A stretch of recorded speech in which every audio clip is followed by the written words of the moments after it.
Hello, good morning guys. For today's video, bumisita tayo sa Hamtik Antique sa farm.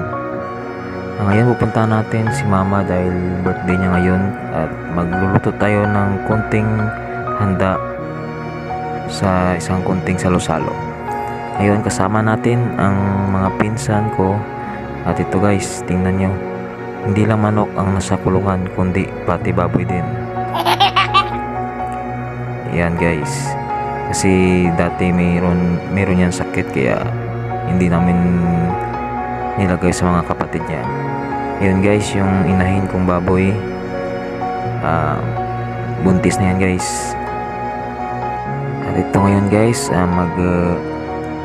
kakatay tayo ng native na manok. So ngayon magpapaapoy muna tayo para sa mainit na tubig.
At ito pala guys ang masipag kong pamangkin na nagwawalis ngayon sa paligid ng kubo.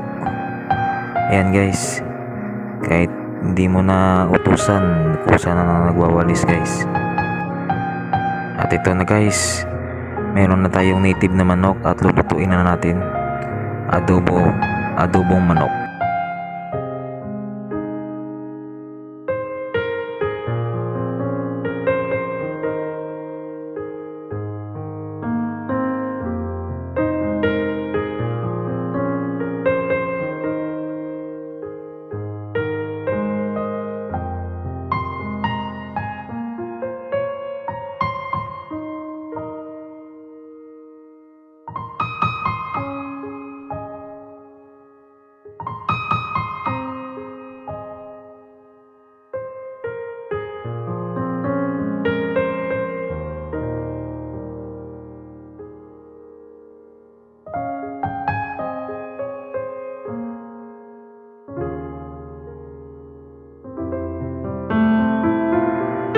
Ayan pala guys yung mga native na manok ng mama ko guys. Ayan, marami pa tayong kakatayin sa susunod na mga araw guys, kaya samahan nyo lang tayo guys sa susunod nating mga video, sa mga adventure natin at sa mga rides. Ayan guys.